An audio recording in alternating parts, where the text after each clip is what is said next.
So Plesio Field, it's been a popular place this last week, and JUCO is still a couple weeks away. Speaking, of course, about the RMAC tournament, and with one more win, the hometown Mavericks could win the whole thing for the first time since 2006. It is 5:45 in the a.m. right now over the Holiday Inn Express. The Jefferson Vikings are more like sleeping beauties right now.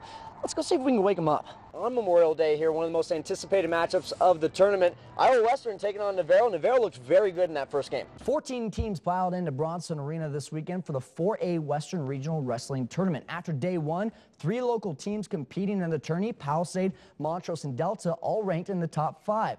Wouldn't it be something if they all finished in the top 3? All access gets served up over at McAllister's Deli, where I had the chance to sit down with the Grayson Vikings, and I'm telling you, they might be the jack of all trades. Kyle, how is it that firefighting can also be considered a sport?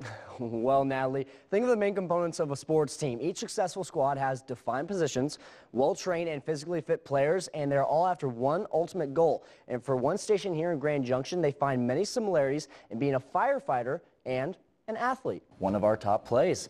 April 17, 2010. It has a ring to the Rockies fans for one big reason. It was the night that Ubaldo Jimenez used his arm to speak up. The night Colorado's soft-spoken ace tossed the franchise's first no-hitter in Atlanta. And it is also number 8 of our most exciting sports stories of the year. If the Rockies had it their way, they would choose not to play the Pirates. Colorado is just 2-4 against the team that finds themselves in the basement of the NL Central. Maybe the solution to those pesky scallywags is more cargo. And more Super Bowl party action coming from the Steel's house.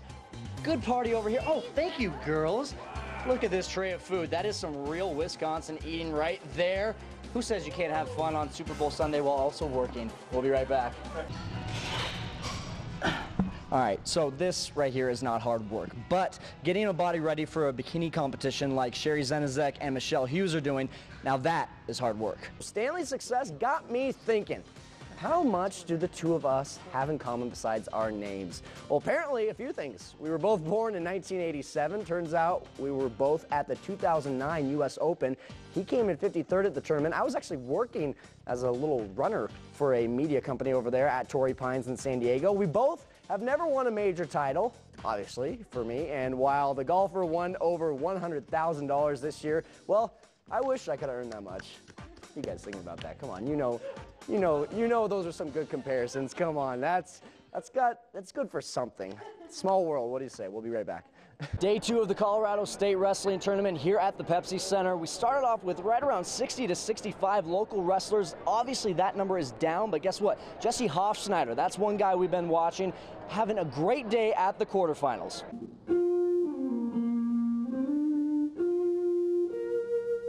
This year's JUCO banquet had a new and unusual sound. It feels like a lot of electricity in the air, you know.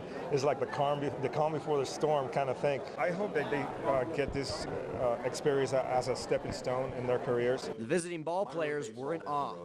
It's really awesome. I've always been a Yankees fan for as long as I can remember, and I remember watching Bernie when he was playing. And while the young men sat in the back row trying to get a good glimpse at the former Yankee center fielder, they pondered what they would say if given the chance to shake his hand. If I got to meet him, I'd probably be speechless. How was it winning the World Series? I'd like an autograph. That's probably the first thing I'd ask him. Try to get a picture of him with his rings on or something like that. And while Williams' presence was a wonder in itself, the city of Grand Junction finally got to recognize the real Mr. JUCO, Jamie Hamilton. Please welcome Jamie Hamilton to the NJCAA Hall of Fame. After 25 years in the NGCAA, he got to trade in his burgundy coat for a Hall of Fame jacket. I guess the best thing I've read about the game of baseball is 1 ball, 2 gloves, and a game of catch will take you forever. Thank you and God bless. Hey, you ready to go? Yes, coach! Born normal. He was born normal.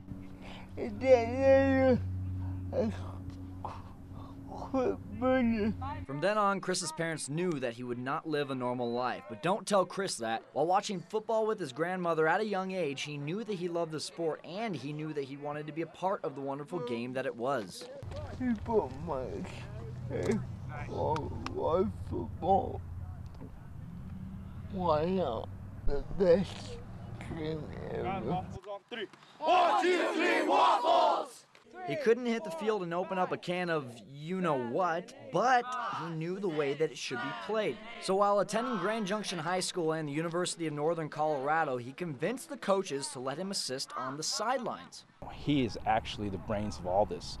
I've learned more football from him than anybody I know. He's been at the high school level, been to the college level, and got that information. It wasn't easy for Chris and Rick Diaz to convince the Junior Football League to let him become a head coach, but after an interview with the president of the league in 2004, Chris was named the head coach of the East Bears. So I went and I said, there's no reason he should not be the head coach, because I'll be his assistant for however long needed. And Diaz kept that promise to Coach Chris. He has been assistant and sometimes translator to Luby for 7 years now. But don't think Diaz picks up the slack because of Chris's disability. He implements our offense. He implements our defense. He calls plays. Yeah, we'll stand next to him on the sideline and say the numbers, but he's actually calling the plays that we're running in the game. And when it's game time, Coach Chris becomes... When game day, that hat turns around, I'm telling you. He flips it around and it's maniac. So with such a passion and intensity for the game, you would think that Coach Maniac would have half a mind to throw on the pads and try out his luck. It would be like to let somebody else sure, but that's not my style of voice. And after an adjustment period, his boys have bought into everything that Coach Chris teaches, whether it be about football or life. The first time I seen him, he was in a wheelchair, and it was kind of hard to get used to the idea. Since I've been with him for 2 years, it just got used to it. He showed me to never give up. Life just sit down. When life gets you down, Pop right back up. pop right back up. Go tackle somebody. The Rockies haven't experienced a real losing drought yet this year. They've only lost 2 games in a row one time. That came to the reigning world champion Giants. So after being shut out last night, odds were they were going to bounce back today. Jason Hamill took the mound for the Rocks, coming off his best start of the season last week in Florida. But he's greeted rudely by Andrew McCutchen here in the first inning. Second straight day, the Pirates center fielder has gone yard in the first inning. Pirates take a 1-0 lead. But the Rocks strike back in the bottom of the second. Tie game when Chris Iannetta takes Paul Maholm deep and out to right center. It's a 3-run job, and it gives Colorado the 4-1 lead. That's all that Hamill would need as he settled in after McCutchen's leadoff homer. 7 innings of 6-hit ball, just the 1 run and 4 strikeouts. And then Houston Street closes the door in the 9th inning, strikes out Chris Snyder, and Colorado gets back at the Pirates with a 4-1 win. In high school baseball, Fruita Monument boys lost earlier today in Montrose. What does that mean? Well, if Grand Junction could pull out a win against Cortez today, they could claim this year's SWL title. Taking on Cortez at Canyon View, Garrett Lemley on the mound. He had the luxury of some early offense. The Tigers put up 7 runs in the first, and he put it in cruise control. Gets the strikeout to end the second. He didn't allow a hit through the first 4 innings. Had some sweet defense behind him, too. Charlie Willett hangs on with the tough hop to get the force out at second. Nifty little play there, and the game stays at 7-0. Bottom 4, Hutton Veach batting with the bases. Juice chops it on the infield. Second baseman can't handle it. Tigers take the 8-0 lead. They go on to win it 11-4 for the league title, but the team is already looking towards the state for their aspirations.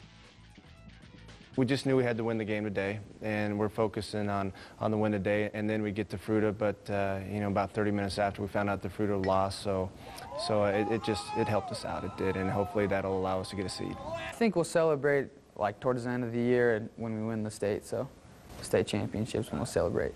I think that like everyone has a chance if they make it past the first weekend, so I think as long as we play as a team, I mean anybody has a shot. And checking it out over at Simplesio Field, Central looking to climb over the 500 mark in league play. Alex Kitzman working in the 6th inning with a 5-1 lead. Comebacker hits off his leg right to the shortstop. They get the force out. Runners called for interference, and that is a double play to end the inning. Then the senior finishes it off for a complete game. Central wins 6-2 to complete a perfect 2-0 weekend. Mesa State began a 4-game set against Western New Mexico. They played 2 today. We'll pick this one up in the 4th inning. Mustangs threatening with runners on the corners. Fly ball sent out to Lisa Pillion left. The runner tags and immediately regrets this decision, annihilated at home plate by the throw and the brick wall created by Megan Smith. But New Mexico has a 3-1 lead. Bottom of the fifth, Taylor Gross splits the gap in right center. Shannon McClenahan scores all the way from first to make it 3-2. The Mustangs take game one 7-2. But the women were able to bounce back in the second one thanks to a complete game effort from Ashley Polito. The freshman did not allow an earned run over 7 innings as the Mavericks pulled out an 8-3 win. Lauren Cross was the offensive star with a couple of hits, including a 3-run homer in the first inning. They will play 2 more tomorrow. Men were also playing today. They were on the road trying to bounce back from a loss to CSU Pueblo last night. They did a pretty good job, swept the doubleheader of the afternoon, 5-4 in the first game, 4-2 in game 2. Couple close ones as Mesa had a 3-run lead entering the final inning of game 1. Dylan Evans, Taylor Hamilton pitched the Mavs to a victory in game 2. Over to Grand Junction High School, it's the Mesa County Sheriff's Posse Broncos Exhibition Fundraiser. Our very own Tom Giles suited up, competing in this basketball game. He had the honor of facing some intimidating figures of former Broncos players, all Broncos early on. Tyrone Braxton, you might recognize that name, takes the handoff from Ron Engel, and he was all over the place early on. Broncos up 21-10, but there is Tommy G showing off the sports anchor athleticism. Wish I could have been there to do it with him, but way to represent Tommy. Broncos eventually won it 59-48. Matthew Wheeler at the game to hand out the game ball. Good to see him there.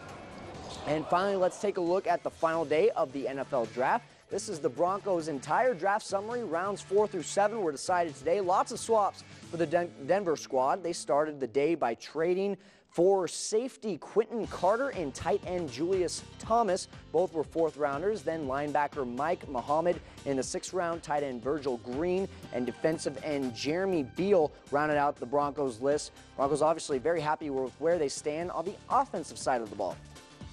And Mesa State Women's Tennis will host the Central Regionals tomorrow at the Elliott Tennis Center. We'll make sure to get you highlights at 5:30 and 10. That's all for sports. We'll be right back.